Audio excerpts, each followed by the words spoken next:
Hello and welcome to today's webinar on New Age MBA for Future Leaders. The Institute of Management at J.K. Lakshipat University invites you to this session with Jishnu Chankapoti, Director, Senior Management Consultant. My name is Yagya Tiwari from Pinnacle MBA Batch 2019-21, and I recently got placed as a management trainee at Bharti AXA Life Insurance. Before we start, let me explain how you can talk to us during the webinar. If you have any questions during the session, just write them down to chat. So in this webinar, we would be talking about 5 crucial things. First, changing job market expectations in the upcoming future. Second, importance of being updated on new age technologies. Third, MBA courses that provide you skills like AI, ML, blockchain, cryptocurrency, etc. Fourth, role of institutions to maintain a management education linked around the changing world.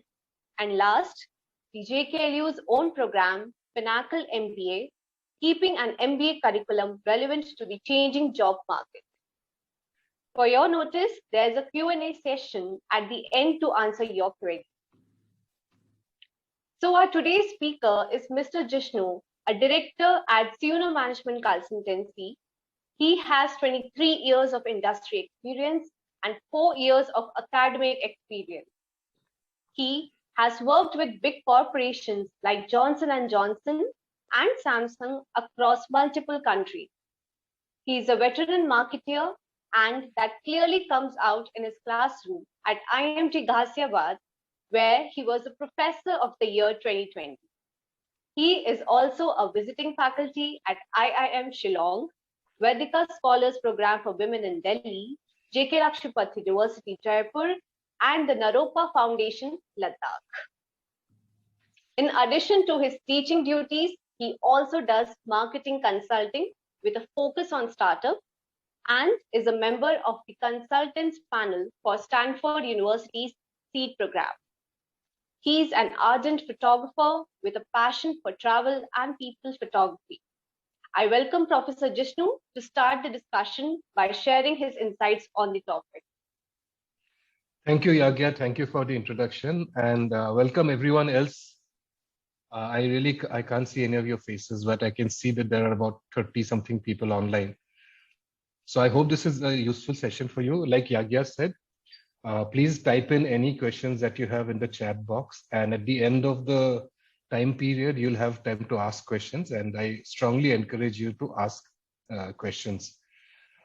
In terms of the topic today, why do an MBA at all is the first question. Okay, and let me start by saying it's not essential to do an MBA. You have many other career options today, right? But there are certain advantages to an MBA that I can talk about. And I think afterwards, Yagya can talk about why she did her MBA, because she's still there. She's just completing her MBA now. And she did have choices to go to other places. Her friends have done other things. What was the benefit of doing an MBA and how it has helped her? So she will take over after me. So very quickly, if you look at how a career progresses, usually in the beginning of your career, you need to be technically very strong. So whichever subject that you have studied, whether it's commerce, whether it's science, whichever subject, at the starting level of your jobs, you're expected to really be good at that part of it, and you get better and better as the time goes by. But if you look at how your skills and how the expectations change over the course of your career, you will realize that the higher you go in an organization, the less the technical skills matter relatively. They still do matter, but the importance goes down. The higher you go, the more important are things, especially things like people management, because you'll be working, you can't be a master of everything, right? So you'll be working with very good people, and you may not know their subjects. So for example, if I'm a marketing MBA, I've worked for 15 years in marketing. I have become the managing director of a company. Now, the finance person who reports to me, he will definitely know much more about finance than I will. Okay, the marketing person or the sales person who reports to me, all of them will know more about their specific subjects. Yet you need to earn their respect. Yet you need to get them to do work smoothly as a team. And these are skills. The higher you go, the more important they become. And doing an MBA starts equipping you for these skills. It doesn't make you an expert, because post MBA, obviously, you have to get the experience. You have to work for a few years before you become really good at it. But it does give you the perspective. It does give you the exposure, and it sort of equips you for these roles as they come up. Okay, so people management becomes very important. And what an MBA really helps is also an overall perspective of the business. So one of the things that we do in JKLU, as well as in a lot of other good institutes, is we do a lot of case studies. Now, what happens in a case study is, see, when you join a job, you join in a junior level. It'll take you many years to come to a senior level where you're taking decisions or are exposed to things that are at the company level. A case study allows you to become a CEO for a day. You read the case study, you put yourself in the shoes of the head of the company who's facing a certain problem, and you learn to look at how that CEO or head of marketing or a very senior level person is solving that issue. Okay, so the MBA program exposes you to this. So you get a sense of what could happen at a company's strategic level. You get a good perspective of the different components of the business. What does finance do? What does HR do? The importance of each. So it gives you a very good overall perspective about a business that is really, really helpful to you as you go ahead in your career. Okay. One of the things that has been written about, there are books, that have been written about what is happening in the MBA. And I'll just, so if you look at a survey done on LinkedIn, it said that 57% of senior leaders, when they were asked what are the key skills needed to do well in a job to become a leader, they said soft skills, which are people skills, emotional intelligence. Those are more important than technical skills or hard skills. Okay, so that is one important perspective that an MBA can give you that. I'll just read out what one of the ladies is saying from that institute. It says, employers are looking for communication skills, the way you conduct yourself, and the ability to act ethically, very important in the workplace. No matter who you are, you have to have these soft skills. And that is something which a lot of MBA programs do not give you, even at the IIM level. How do you train yourself to communicate better? How do you put across your point? How do you critically analyze a situation? These are things I'll come to it later on when we talk about the Pinnacle program. But these are things that a lot of MBA schools do not teach you, even though they're very, very important.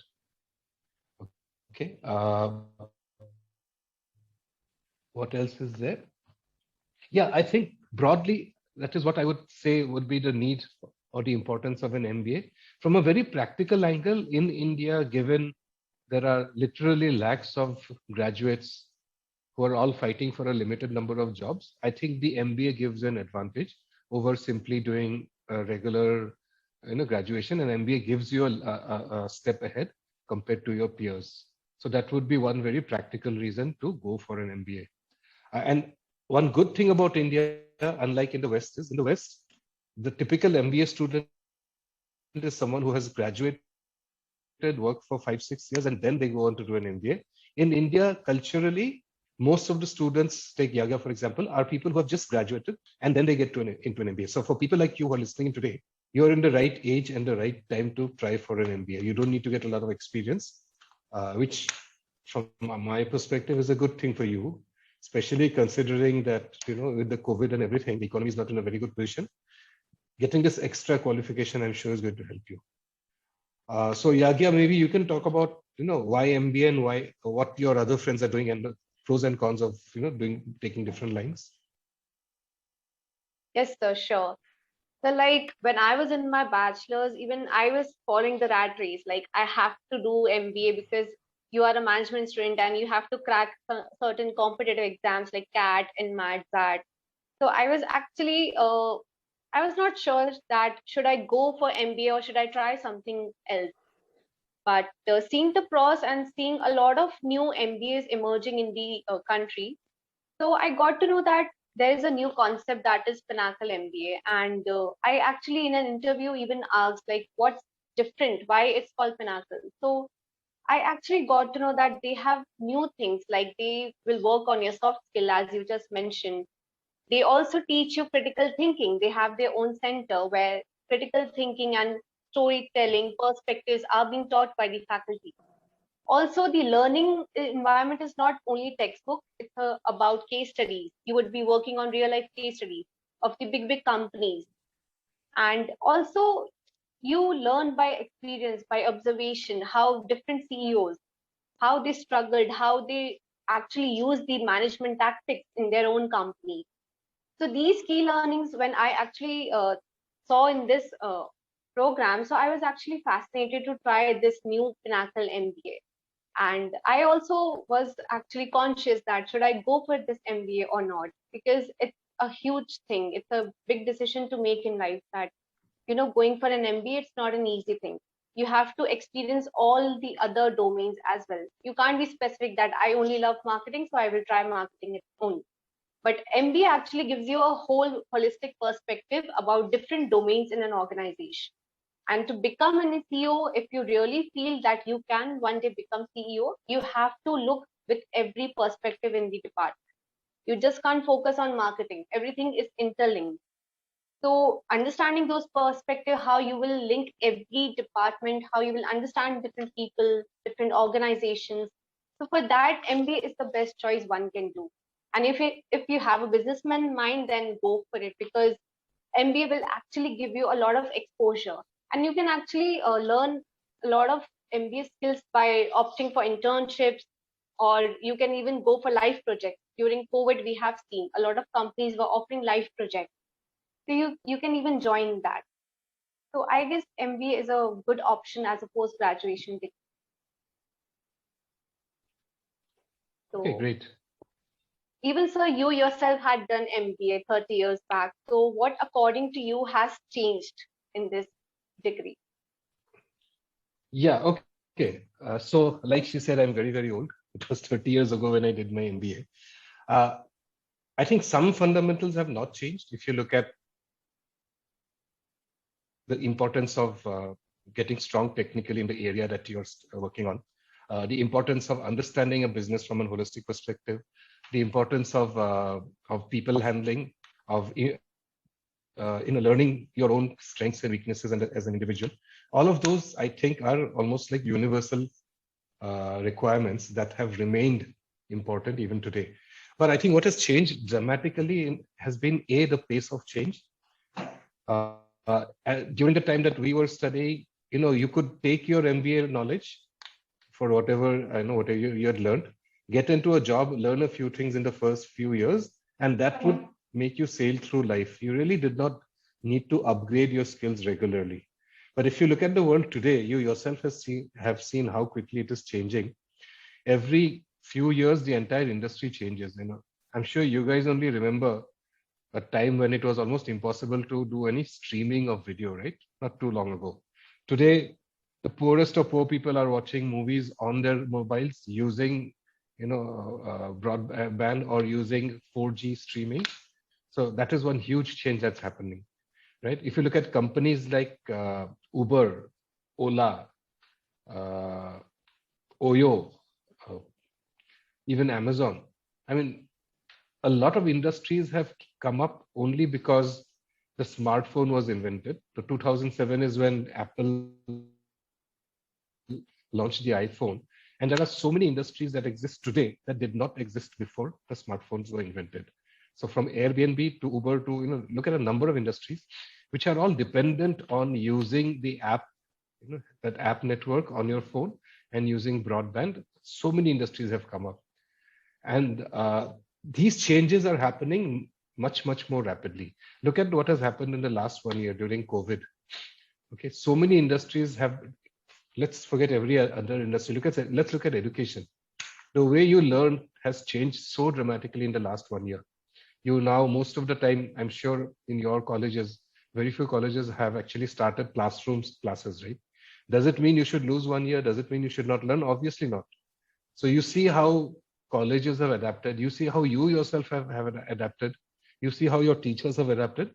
So that we still deliver, good knowledge. We still are able to teach you and train you despite not having the advantage of sitting in front of you, right? You can sit at home and learn about what is happening in the other part of the world. You can get certifications from probably an MIT or a Stanford sitting at home. These are huge changes. None of this was available in the 90s when I did my MBA. So I think, to coming back to the original question, there are certain key things that are important, that are evergreen, but the ability to learn, the ability to even unlearn and learn new things, the capacity to be adaptable, to change as the world is changing. Are you able to change? These are, I think, things that have become different from the time I did my MBA. So yeah.